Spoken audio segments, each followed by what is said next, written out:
Hello and blessings, my beautiful souls. Welcome back to my channel. My name is Avalon Cameron, and today I will be unboxing the Bee Tarot by Kristoffer Hughes, art by Nadia Turner.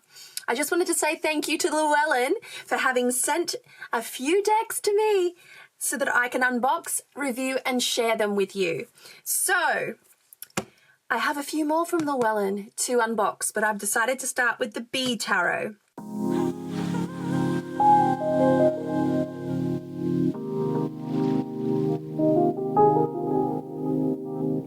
I think it's because it's summertime here in Australia and there are bees buzzing around my garden at the moment, and I'm interacting with bees every single day and I love them. I absolutely love them.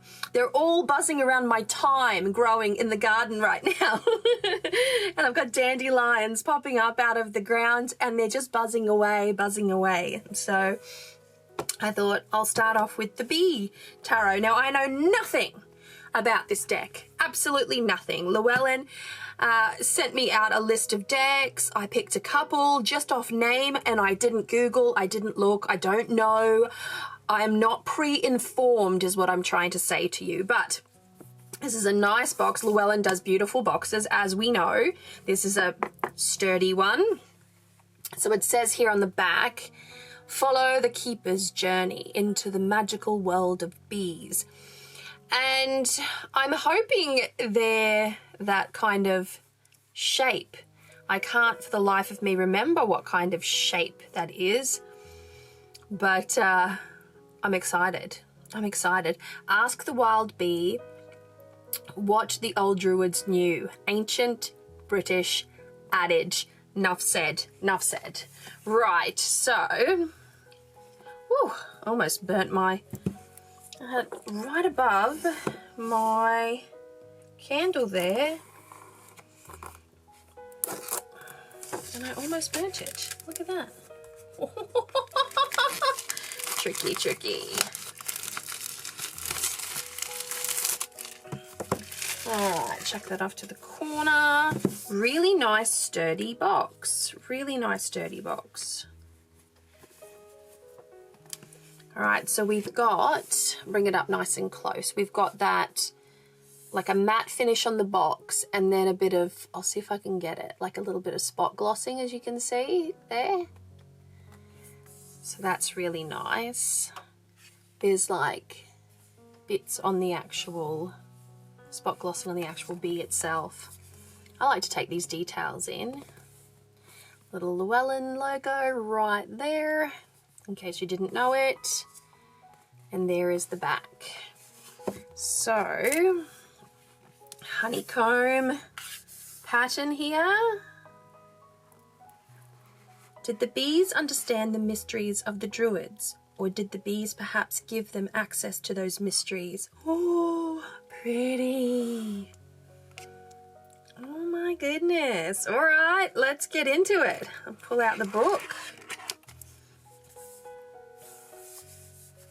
Really nice, heavy. I dare say this will be coloured. I knew. Look at that. Beautiful artwork. We can see that it's a very well illustrated deck.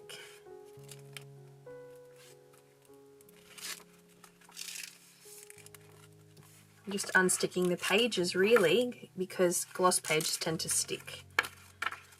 All right, I want to see what the arcana structure is. And if you're not familiar with that term, author Kristoffer Hughes from Wales is chief of the Anglesey Druid Order and Mount Haemus scholar and member of the Order of Bards, Ovates and Druids.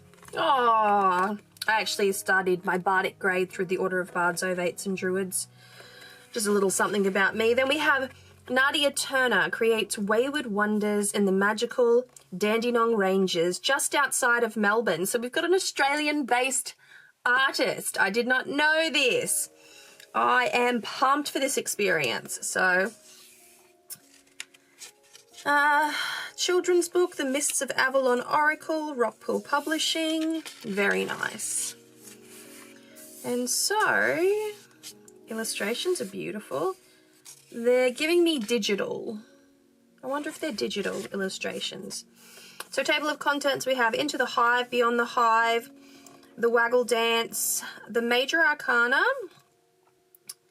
the Minor Arcana, Spreads, Conclusion, and Acknowledgement. So what I'd like to know is, we've got an introduction there, Into the Hive.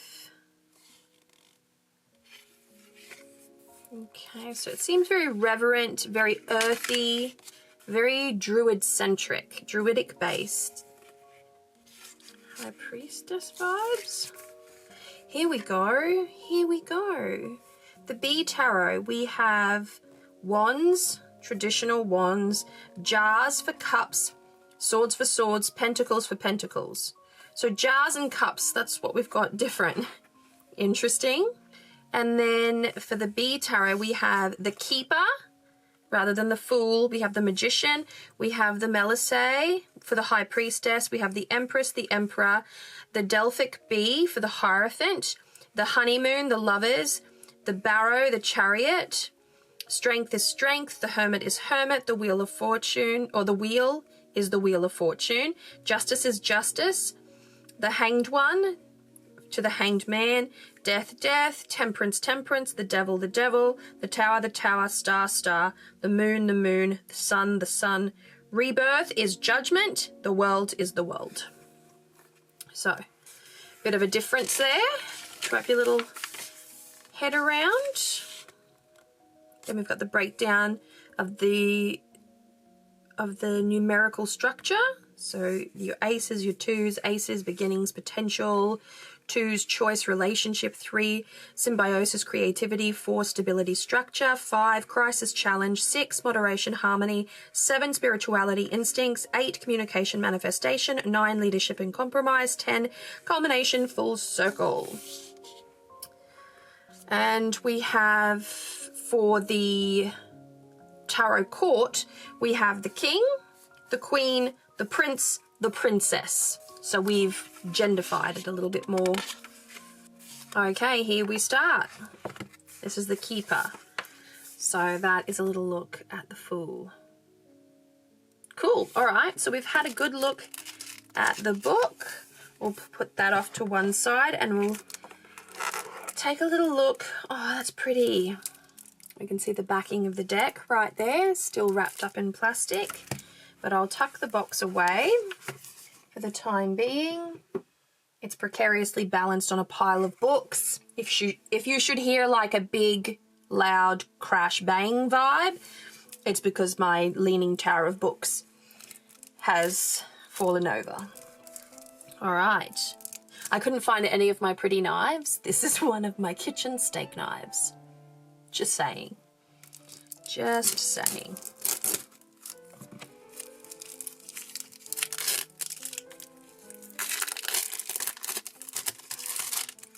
Ooh, okay, I can already see there's texture to the cardstock. It's linen finish.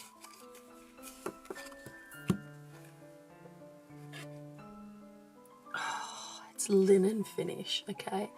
I'm going to see if I can try and get the finish. I don't think I can. It's like...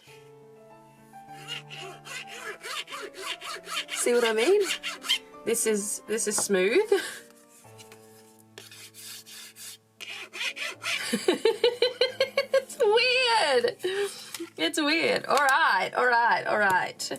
Now that I've had my sensory experience there, how about we do a full flip through? I'll bring the camera in a little bit closer so that we can have a nice close-up look at the Bee Tarot. I'm excited for it. How about you? Let's begin. All right, so we're back. So we have the Keeper.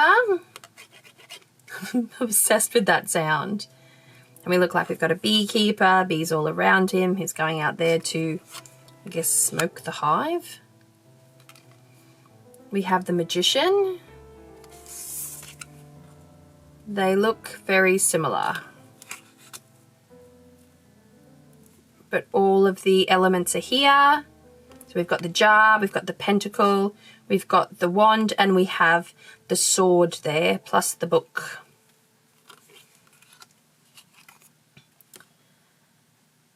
The HP, the Melissae. We've got these beautiful butterfly wings, or bee wings as it were. And then we have the white and black. What are they called? Columns. Symbolism is somewhat on point. She's beautiful. Oh, this is giving me the same vibes as the Celtic something tarot. Oh my gosh, I can't remember the name of it. It's an old deck. But it had these, if I bring it up close, you'll see it had these swirling patterns, and it just reminded me. So pretty. She's so pretty. Oh, look at that magnificent beard. We have the Emperor giving off a real Gandalf vibe. Interesting. Very interesting. The Delphic bee. Wow. It's the Lovers. Interesting. Very interesting. I'm curious to read about this card, actually. And then we have the Honeymoon. This is the Lovers. So a little bit of nudity there. They're having a nice little sexy romp underneath the tree with the bees flying around, sort of like witnessing the union. What a vibe. And then we have the Chariot being the Barrow. We have a little bee house. He's dressed quite contemporary. Do love the flowers on either side.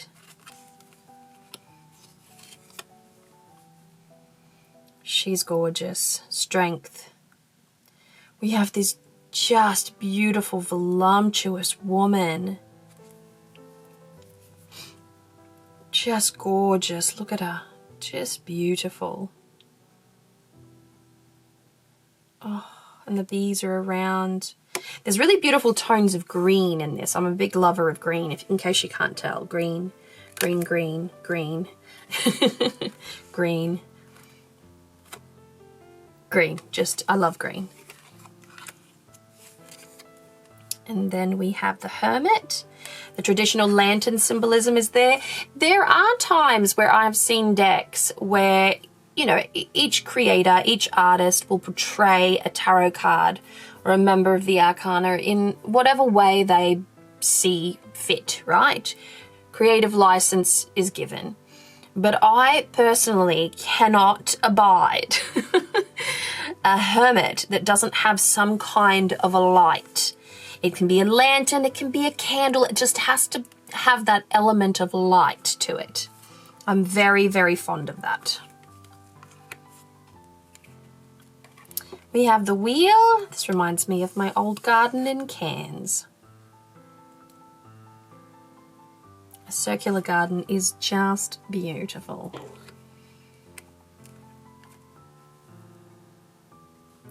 Justice, we have a bee sting. Ouch. The Hanged One for the Hanged Man. Just absolutely covered in bees.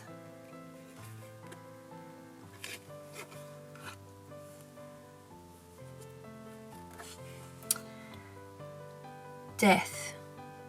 Pretty straightforward.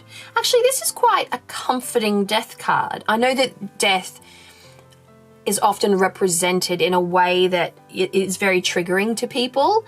You know, kind of has that boogeyman, scared in the night kind of feel to it.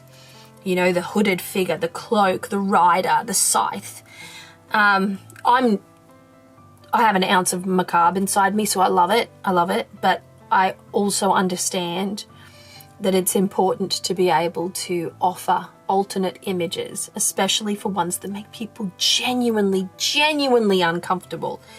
We can't discount a person's fear. And I think if you're too frightened when you look at a card, it's not the deck for you, because that fear will kind of, I don't know, it affects your intuition in quite a big way, whether you want to or not. Oh, Temperance. Oh, she's Temperance. I like her. She's Temperance. There we go. I like her a lot. Yes, I like the alchemy, the synthesis. She looks beautiful. Oh, we've got Business, the devil. Look at him. Dodgy, dodgy. Oh, the Tower. The Hive getting struck by lightning. It's powerful. Bees, they are a-falling. Stormy sky. This is a good one. This one here is a good one. We have the Star, quite traditional in its imagery. The Water Bearer, for all the Aquariuses out there. Then we have the Moon. Interesting. I love the walking towards where the moon is kind of cresting there. It's got that spiritual odyssey, ritualistic edge, the white of the druid, that is. And then we have the Sun. This is a beautiful sun card. Absolutely gorgeous. I like the sunflower for a sun. I can get down with that.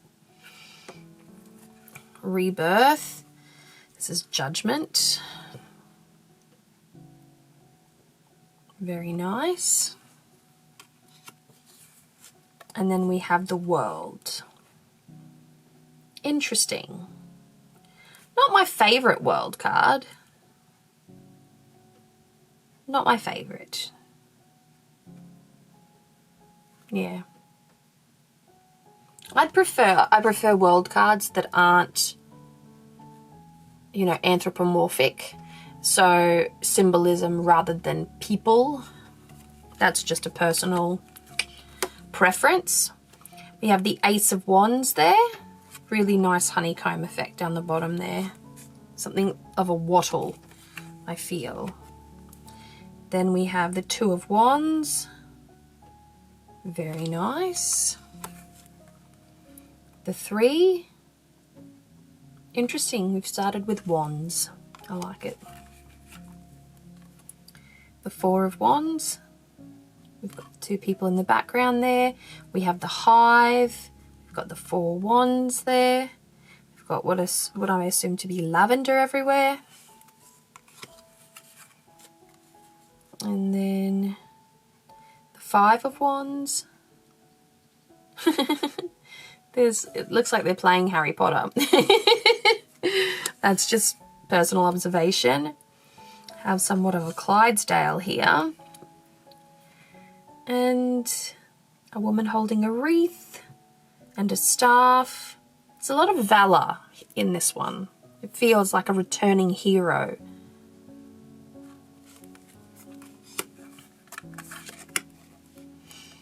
We have the Seven of Wands. We've got a lot more symbolism here. Seven of Wands. We have the bee. We have some bees. We have a buzzing situation there. Not my favorite Seven of Wands. Then we have the Eight of Wands. Interesting. These look a little bit like lilacs. It's not uncommon to see a more Marseille style depiction of the eight. For some reason, the Eight of Wands tends to garner that a lot. I've noticed anyway. Then we have the Nine of Wands. Oh, the beehive. Look, he's devoed. He's absolutely devastated. And then we have the Ten of Wands. We have a giant bee. Just a gigantic bee intimidating the beekeeper. Or maybe the beekeeper is feeling some sense of pride for having nurtured a gigantic bee. It's very hard to read. I don't, yeah, okay. Oh my God.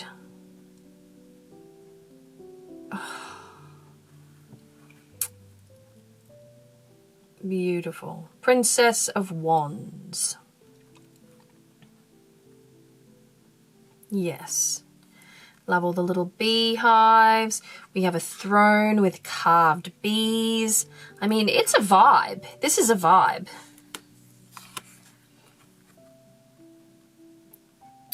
Prince of Wands. Almost exactly the same.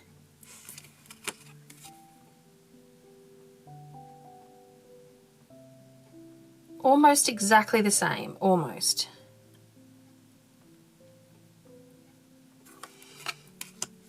Anyway, looks like they're all going to be sitting on the throne. Got it. The Queen of Wands, like the little fox there, and the King.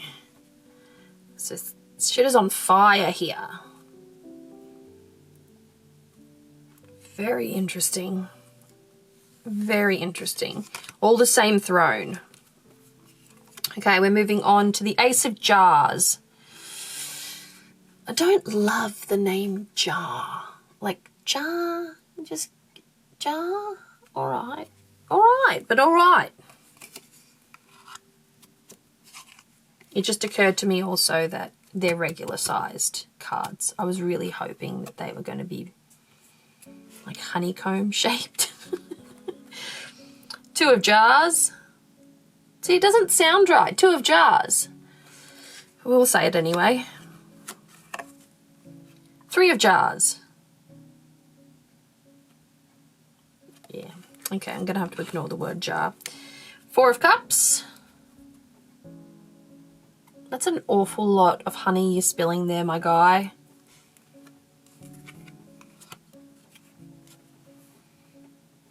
I've noticed that the attire for each of the characters in the cards, they differ. Some of it looks tribal, some of it looks, you know, provincial, some of it looks, you know, medieval, and then we've got dude in a suit, dude in a t-shirt, you know. My brain's hurting with that one. See, dude in a t-shirt.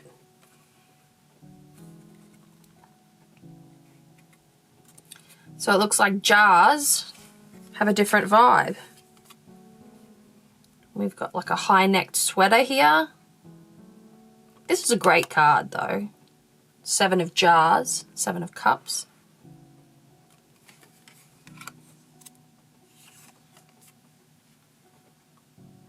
Eight of Jars. I like that. Walking out, leaving. Spiritual Odyssey. Leaving the party early. Oh, it's a vibe. Nine of Jars. Okay. Cute. 10 of Jars. We've got two little girls dressed up as bees. Little couple canoodling underneath an apple tree. Very cute. We have the Princess of Jars. We have the Prince of Jars. He looks quite severe, actually. We have the Queen of Jars. She, yeah, I don't know, she's giving me more like Queen of Pentacles energy, quite frankly, but you know what? Whatever. Then we have the King of Jars. He's given good energy. Then we have the Ace of Swords. I love that honeycomb. Oh, two. Two of Swords. Don't mind it. I don't mind it. It's good that they went borderless. They've got this sort of name panel onto here. We have pretty anatomically correct human heart.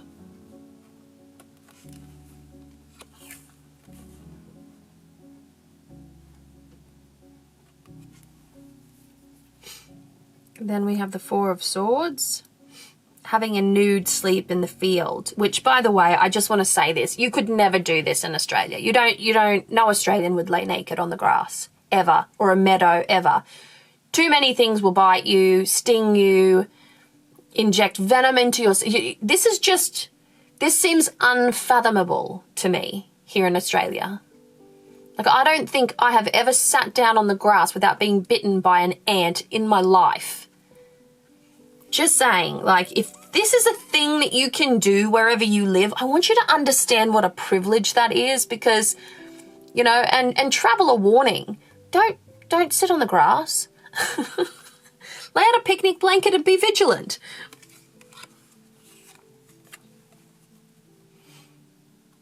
The Five of Swords.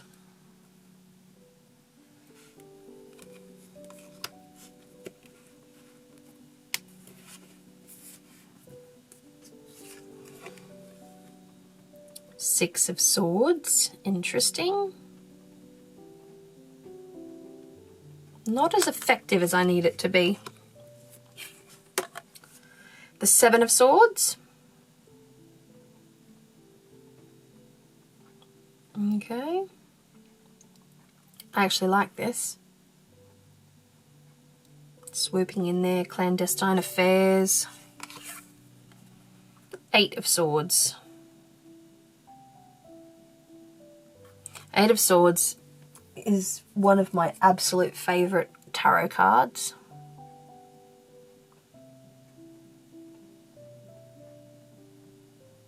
I'm trying to figure out how I feel about this one.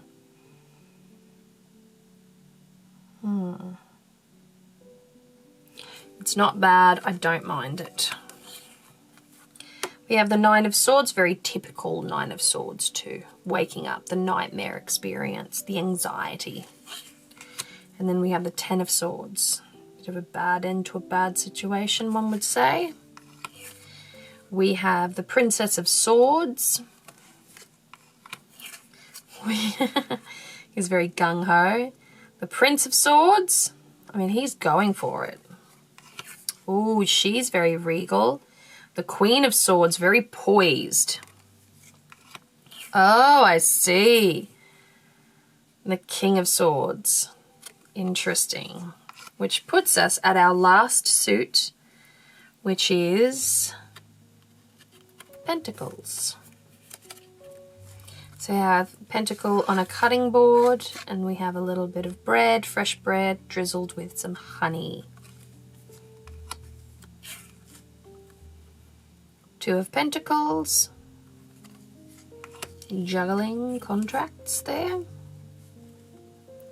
Three of Pentacles.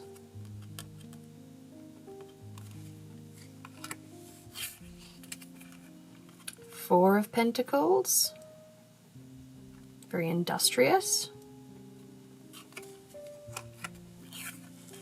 Oh, Five of Pentacles. Devastated over spilt honey. This is a good one. Oh, I love this. Six of Pentacles. This is just pretty.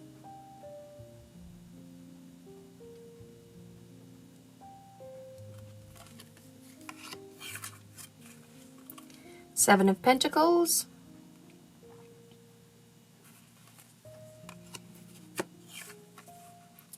Eight of Pentacles.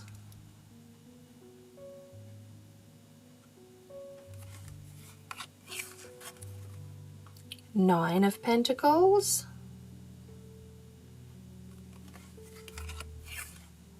Ten of Pentacles. He looks great. All right, we have the Princess of Pentacles. This is a great one. We have the Prince of Pentacles. We have the Queen of Pentacles, and at long last we have the King of Pentacles. And that was the entire deck. I'm going to give this deck a bit of a shuffle, and I'm going to pull some cards, and we're going to feel the nature of the work from the guidebook and just kind of, you know, deepen our understanding of the vibe. All right, I've given it a really good shuffle. And I might just, you know, hit it with a little bit of Palo Santo as well, because I've given it an excellent shuffle. I spent about 15 minutes off camera just shuffling and shuffling and shuffling. And then I thought, oh, I might do reversals with this deck. And then once I had it, I'm like, no, I don't want to do reversals with this deck. Not yet.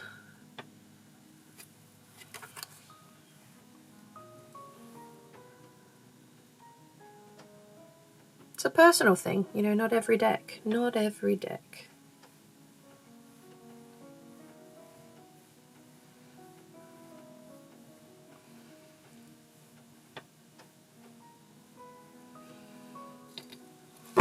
All right.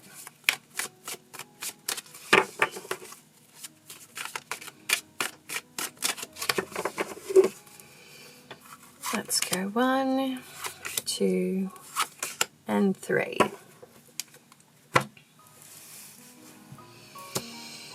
All right.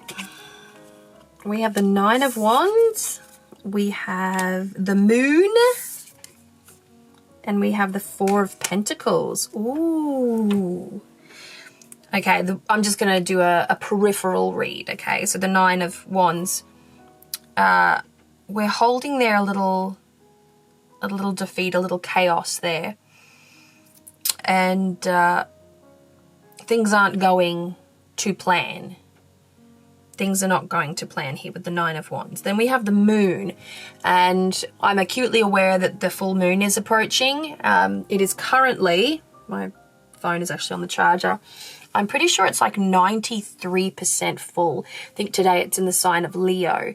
So within a couple of days, we're going to have a full moon. So I think a lot of this worry, a lot of this, you know, energy that we see here is going to shift with the moon.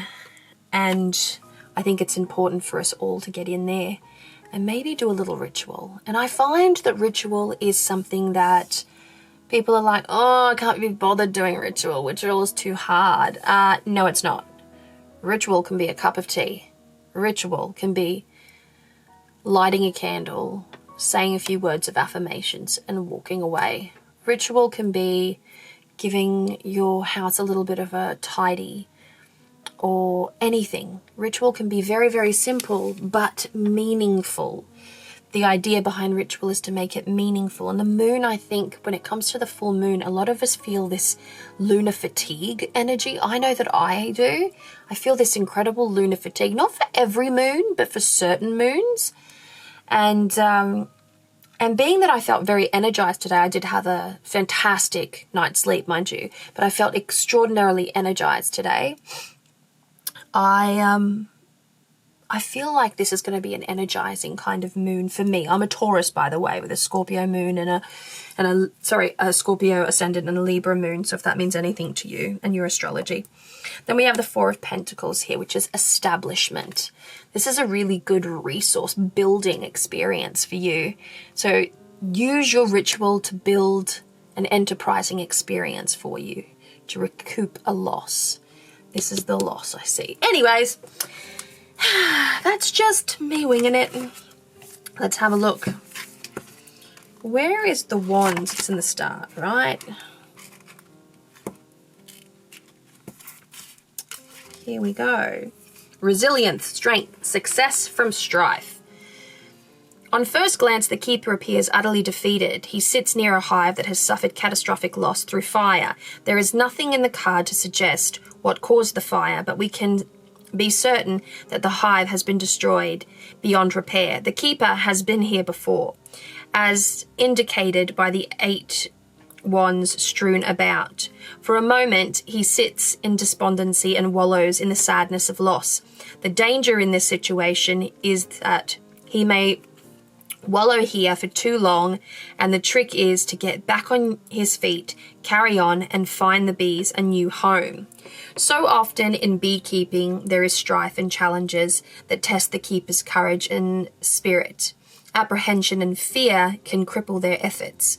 When When your faith is tested and your efforts seem pointless, you must reevaluate how you deal with problems and how you will recover from them. Interesting. There is no obvious enemy here, but sometimes it is easier to look for an enemy and blame than have to face a situation and attempt to overcome it. This is the challenge that you face in the turning of this card. Will you surrender and give up? Will you succumb to paranoia that someone or something has it in for you? Or will you rise above the situation, take control and responsibility for what you can personally do and overcome? Okay, so that is like the descriptive side of it. So then we have the upright and we have the reverse meaning. So the upright meaning, which we have here, you are stronger and more resilient than you give yourself credit for. Keep on keeping on. There is work to do. Do not give in or surrender. Find your inner strength. You have been here before. You can overcome. Very interesting. Let's have a look at the moon. Oh, I went past it. The moon. Imagination, illusion, sleep. I don't think I'll read the entire... Maybe I will, because I want the vibe.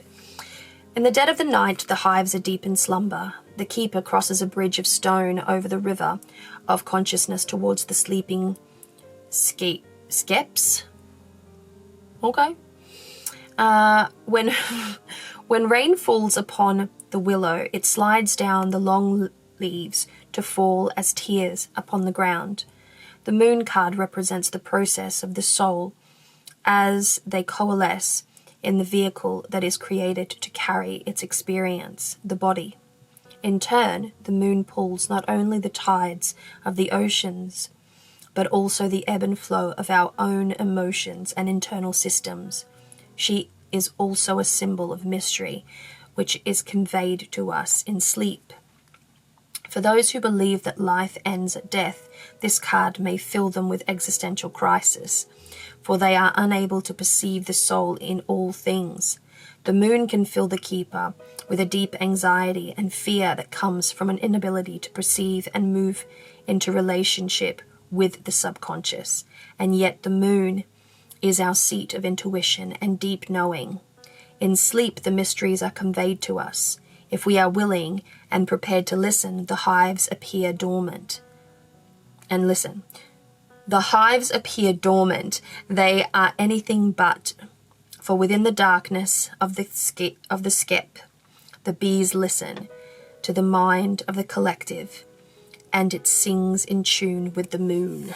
That was actually really interesting. Don't mind that at all. We have the upright version. Things are not as they seem. What is happening to your body may be a result of your mind and unresolved issues that have blighted you. If your sleep is disturbed, pay close attention to your dreams and what they may reveal. If situations around you are uncertain or confusing, trust your intuition rather than your rationale. That's interesting. I'm super not a fan of that one, so... But it was interesting. I just feel like the mages are so much more robust than this. And the moon, you know, it's the collective unconscious, the bizarre, the ritual, the emotion. Whew. So I could go on. All right, we have pentacles. And we have the 4. Okay, the minors are actually a lot shorter, all to 1 page, full imagery. Oh no, not all to 1 page. The 4 of Pentacles. All right, control, possessiveness, material gain. The hives are empty, stripped of all their goodness. The frames are as dry as kindling. All that the bees could offer has been taken, and the keeper has a smug look about her face. There is a sense here that the respectful and symbiotic relationship between keeper and bee has broken down. What the bee could offer became a commodity for the keeper to exploit for profit.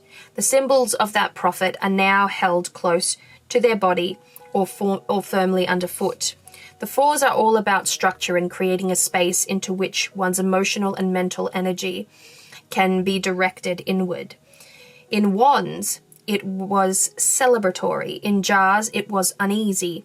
And in swords, it expressed itself as a place of sanctuary. In pentacles, the structure is about what we can get from it. And it's usually associated with money. I wouldn't say that, but resources, yeah. The products of beekeeping can potentially be lucrative, but not at the cost of the bees' well-being. Their safety and security should be the keeper's primary objective, but she seems to have temporarily lost that connection. Pentacles represents the combined forces of fire, water, air and earth, with the fifth element being spirit. The connection between keeper and the bee has always had a spiritual component to it, but this has been overlooked and dismissed. The bees have become possessions. Misery and greed can rise from this, and their snare can be immensely destructive. So the upright, meaning your gain may be at someone else's loss, and this card asks you to evaluate the relationship you have towards the culmination or accumulation of material wealth. You are in grave danger of becoming miserly and greedy. There we go.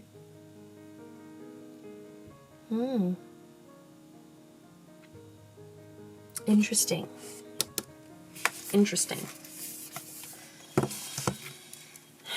It just occurred to me now that when I looked at that card originally, I think I interpreted it as wands. Don't know why. Oh dear. Anyway, I feel like we now have a bit of an understanding of the Bee Tarot. We've seen the cards, we've experimented, we've discussed it, and we have read a little bit through the guidebook to give us a firmer understanding of the energy of the author and how the artist brought the author's concepts to life. So I would like you to tell me what you thought of the Bee Tarot. What did you think about the Bee Tarot? I'm still making up my mind. It takes me a minute to decide upon a deck. You know, there are decks that I have had in my collection that I've unboxed, and at the time I'm just like, not for me. Actually, this one here was one of them. Not for me, only to now be not only using it, but loving it hard. So I think it's about the season. So I will see what this one gives me and see if I'm in the mood to play with it.